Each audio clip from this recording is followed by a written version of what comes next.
I do want to thank everyone for being here. Let's see. So, as far as motivation and self-determination theory, we start kind of with self-determination theory. The premise is that people are geared towards growth, mastering challenges, and that has something to do with and forms, who they are, how they understand themselves, and the world around them. What that really means, or what that can look like, is set up in a couple of different models. So self-determination theory is based on this idea of autonomy, competence, and relatedness. And can anyone kind of give me or go through what each of those things means to you? And if you want, you can raise your hand because I know it might be a lot to type. If you want to jump in, I'm happy to just call on people. I can unmute you. You can use the hand raise icon.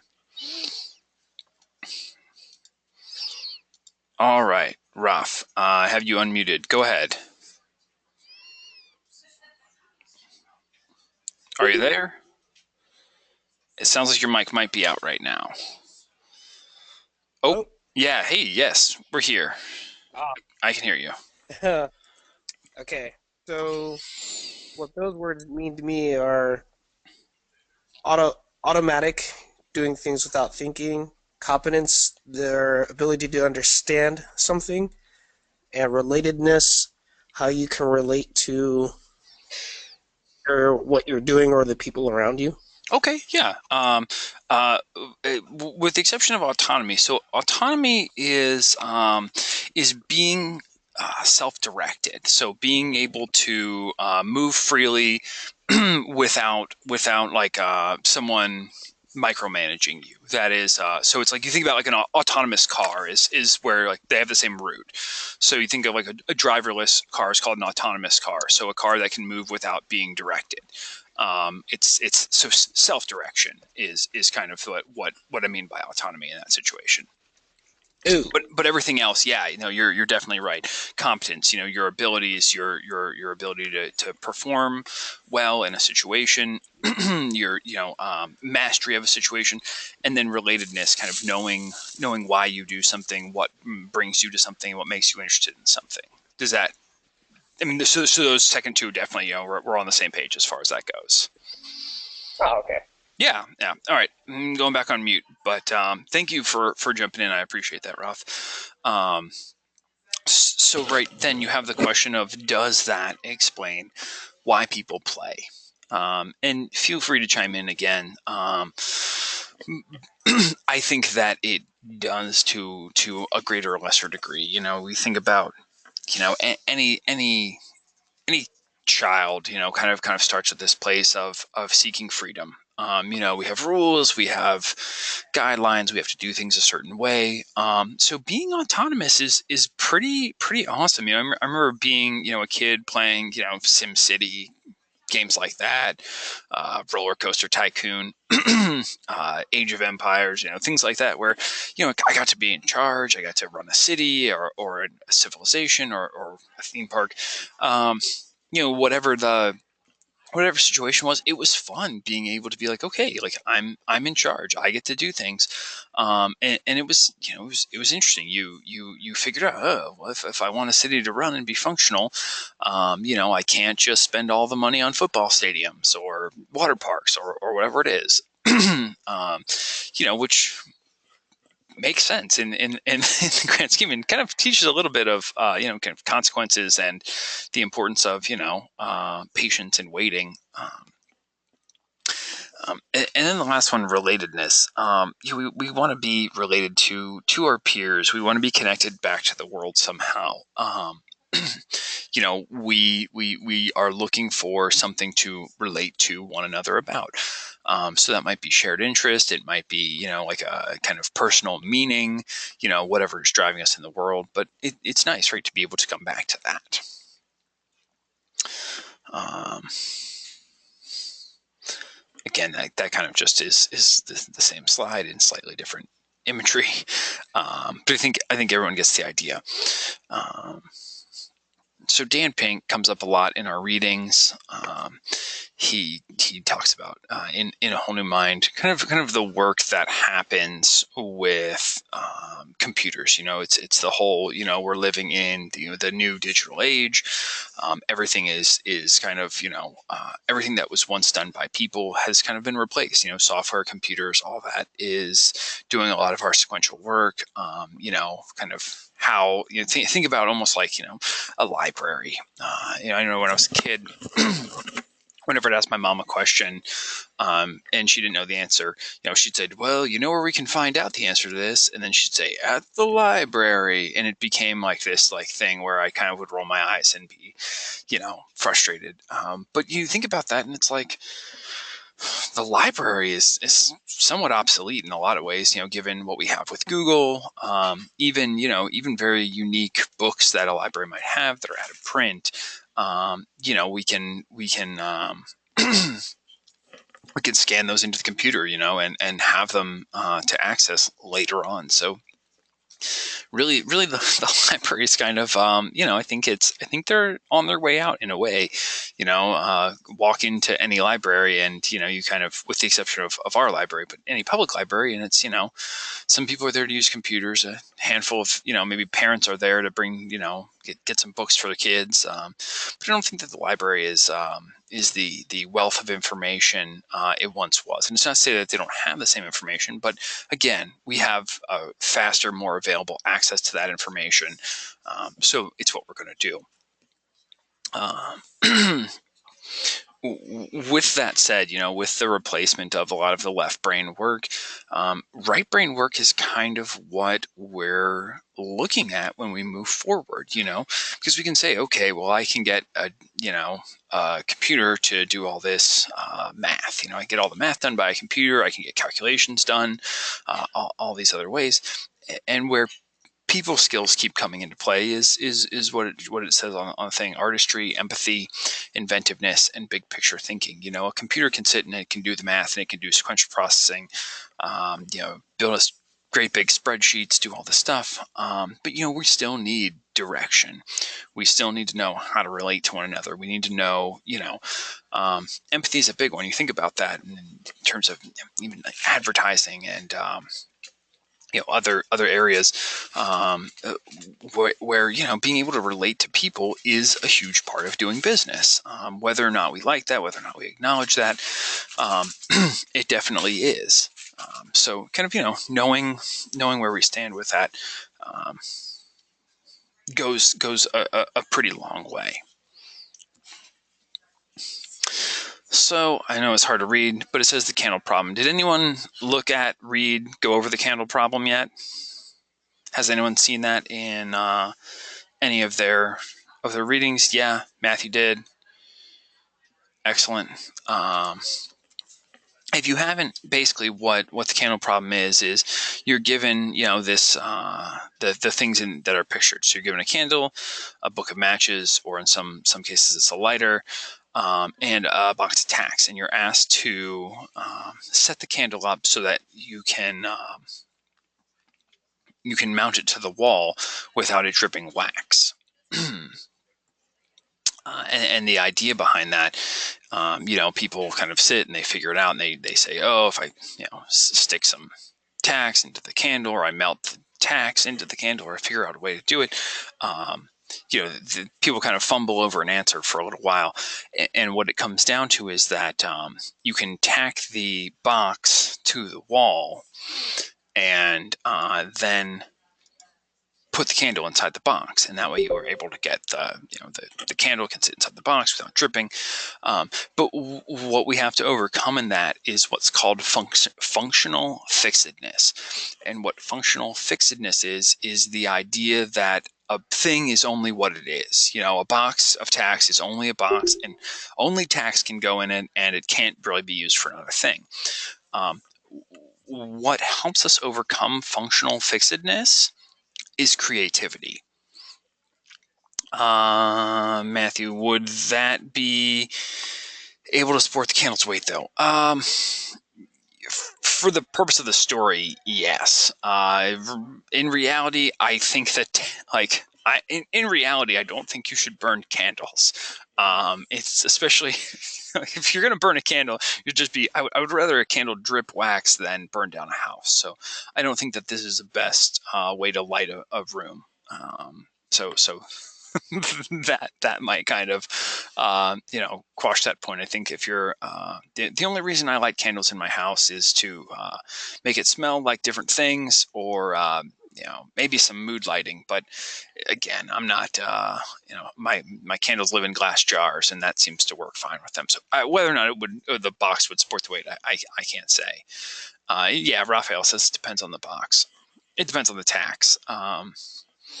Again, I think I think it's just not that's not really the point of it. The idea is overcoming the functional fixedness. So um, um, kind of like going into that and digging in a little deeper. There's a lot of work that was done research wise. I'm sorry, I'm reading what you say, Michael. It's about how we can be creative, but it takes time. But for exertive people, do it fast for reward. I'm not quite sure I followed. Do you want to elaborate on that? I'll unmute you real quick. Michael, you're unmuted. Do you want to elaborate? The candles thing they showed us they showed me a video of like of how they don't tell us what to do, but we think of how to we think for ourselves on how to be creative on how to stop the wax from going on the floor. But for exertive people, it said that they got a reward and they did it much faster, right? Okay, I follow what you're saying. I'm sorry. So, we'll get back to that, right? To the what motivates people point of it. Thanks for clarifying. So, what we're talking about is intrinsic versus extrinsic motivation, which is in studies that they did related to the candle problem. They motivated people different ways. They gave a lot of people this problem, and they said, okay, here's your problem. Some of that group, they also, or another group, they said, hey, here's your problem, but we have a prize. So if you're in the top whatever percentage of finishers, you finish the fastest, you get a prize. What happens in that situation is a couple of things. The first thing that happens is that um, people who are doing the task for its own sake, were actually able to get the task complete and work in that creative thinking space. Better than the group that was motivated by money, because what happens is when there is a financial incentive, it and the idea of scarcity is also put in there. So only the top 5 or 10% will get this prize. Then everyone says, "Oh, I want the prize. I want to be in that top 10%." That idea of scarcity actually does enough for our brain to put us into a place where we are. It induces our kind of fight or flight responses. It gets us the idea of scarcity, right, and stress comes into play, um, and it actually shuts down the parts of our brain that work on creativity. So as you get stressed, your body starts to function differently. When you get stressed, if you're afraid, your body starts to it shuts down its non-essential functions.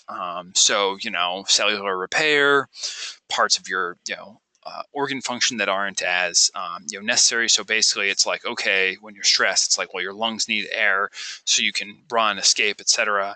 Your appendages need blood flow, your heart, your eyes, so you can see, hear, do all that stuff. But basically, non-essential organs, parts of the brain that aren't helping with the immediate situation, get shut down. So what it comes down to is that people who are offered um, a limited amount of potential prizes in these situations end up doing worse overall. They don't get it. They don't get the task completed as quickly because the stress has kind of interfered with their ability to be creative. So sorry if that was a long explanation for that. Um, what they've found is that people doing things for its own sake is kind of the way to do it. So you can look down at the bottom and see, non-commissioned artwork is typically judged to be more creative and better overall versus commissioned artwork. So again, if I'm working on something because I love it and I want to do it, it's probably going to be pretty great. Whereas, if someone's asking me to do it, if I don't love doing it, I might, I'm going to do it because I want the money, but, I'm not doing it as a passion project. It doesn't necessarily work the same way. Um, the other part of it, as far as motivation and what drives people, and this is kind of where it gets a little bit hinky, is that a financial, like traditional motivator, like a bonus type situation, is effective at getting people to do things faster when the process is mechanical. So it's not something that requires creative thinking. So if you're just assembling widgets, it's like, okay, go assemble all these, widgets, whatever you're assembling. If you assemble them faster, you get more money. So that works great. That's a great incentive for people, because they say, okay, well, I just have to do this thing faster, and doing it faster is really the only part of it. There's no creative thinking involved. But when you incentivize people with creative tasks with finances, it ends up being counterproductive. So what's important for all of us to take away from this is to know how we stay motivated and be creative, and also, be able to get paid for your work. So that's kind of the split. So we want to know, is an intrinsic or internal motivation what works best for you, or an extrinsic or an external motivator? So money, awards, prizes, etc. Or are you doing things, for intrinsic, internal reasons, because it's, your love or your passion, something that you really want to do? Does that make sense? Again, that was kind of a longer explanation. Ralph, that explains a lot. Cool. Okay, excellent. I just want to make sure that I haven't, if I've lost you, my apologies. We can always, you feel free to jump in with questions if you want to, or we can talk about it after this or in class. So just FYI. Gamification, as promised. Can someone be motivated by both internal and external, intrinsic and extrinsically motivated? Yes, you can be. Yeah, I mean, I like my job. I like the work that I do, but I also need to make money. So yeah, totally. Whereas, like, for me, plants, it's intrinsic. I just love the plants. I like doing the work. I mean, I enjoy the fruit part of it, but there's no, external motivators aren't really in play for me. But yes, it can be both. Gamification. The real idea of gamification, and what it will come down to, is using game mechanics in non-game settings. That's the takeaway. If there's anything about gamification that I'd say is important to take away, it's that. So using game mechanics in a non-game setting. There's a lot of research that's been done about game mechanics and how they work. There was a really interesting interview last night that I was listening to. There's also a book. It's called Irresistible: The Rise of Addicted Technology. And it's by a guy named Adam Atler, Atler. So if anyone is interested in, kind of what drives us with our motivation with technology, there's definitely a lot of gamification involved in that. It might be an interesting read. So do with that what you will. But right, so some examples of game mechanics that we have that are pretty common.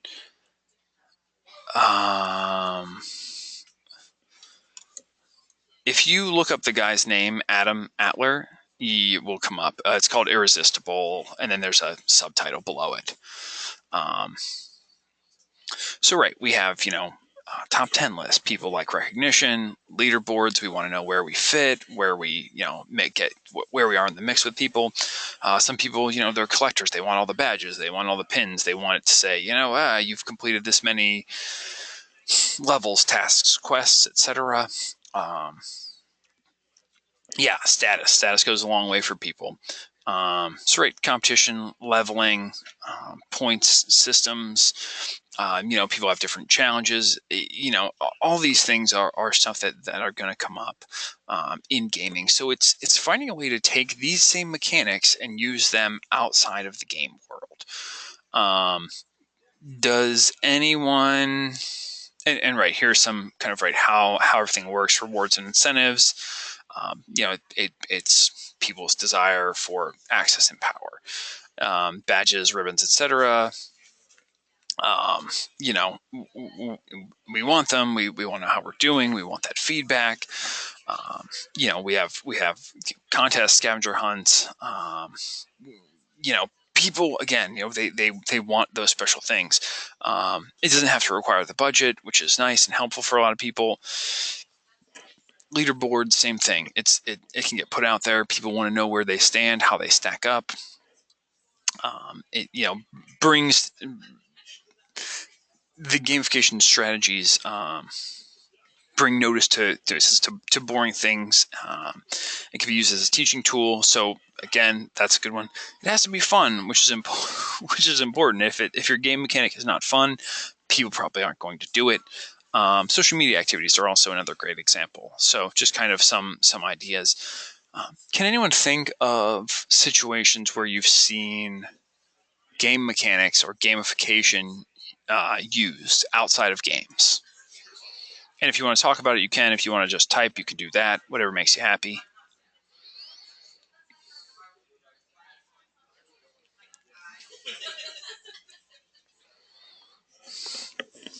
Can gamification be used for business? Yes. Absolutely. Yeah. Sales bonuses, all that definitely is gamification. Employee of the month? Yes, absolutely. And that, like this says, it boosts morale, raises productivity, can increase creativity, foster teamwork, and optimize work quality. So right, those are definitely great examples of gamification. Marketing uses a lot of gamification. If you think about the big one that comes up inevitably is the McDonald's Monopoly game. They've basically gamified buying their food. They want you to buy their food, so they say, okay, well, here are these pieces. Yeah, competition with teammates is definitely one that can foster teamwork, or increase productivity, definitely. But right, McDonald's has done a great job with that. They've said, hey, we want people to buy our food, we want to make it fun. How do we make it fun? And that's kind of it. Most of the businesses in the world today are looking for ways to take their thing, take their product, whatever it is, and make it more fun. So gamification really does a pretty good job of that. If you look at some of the companies, bigger companies, Google, Zappos is another one. Apple, a lot of them have found ways to incorporate gamification into what they do. They've made it fun. They've given people incentives. Google has pretty crazy facilities. They've got big gardens. They've got soccer fields. All sorts of stuff to kind of like, how do you get people to have fun and enjoy what they're doing, their work, etc.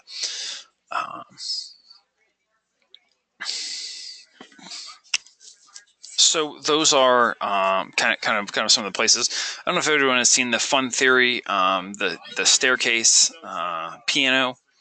If you haven't watched it, take a minute and watch it later on today. But basically, what they find is that you're able to get a lot more people to make slightly different decisions, which might be healthier, better decisions if the decisions can be fun. So piano staircase is a great example. Yeah, Rafi said you've seen the video. If you type piano staircase into Google, it'll come up pretty quickly. I'll probably play it tomorrow in class for everyone who hasn't seen it. But basically what they found out is that they got a lot more people to take the stairs over an escalator by making the stairs fun, by effectively building a staircase. So when you walk up and down, it's like piano keys. So right, the idea and kind of what we take out of this is, how can we make everyday activities more fun? That's really what we're looking at in gamification, and it's what we look at for this week. So we have world issues, we have stuff that we're kind of taking a look at, and saying, hey, how can I make addressing this issue more fun? What are some game mechanics I can put into it? And what's the thing that's going to keep driving people to keep doing this thing? Whatever it is. So yeah, that is effectively the short, brief version of gamification. Again, we'll talk about it tomorrow in class. It'll come up again. But does anyone have any questions about gamification or self-determination theory? If you do, you can raise your hand or you can type the question.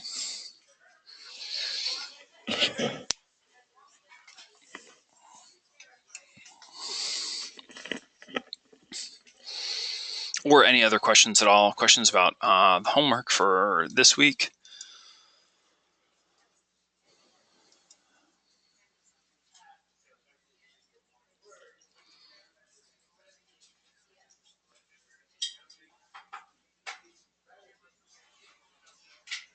Nope. Okay.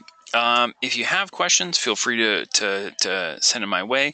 Otherwise, you can all have a great day, and I'll see everybody in class tomorrow. Don't forget to do the readings if you've done them. Don't forget to click that you've completed the go-to training after this.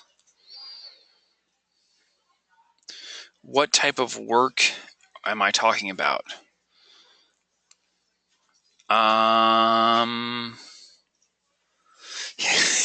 Yeah, sorry about that. What type of work am I talking about?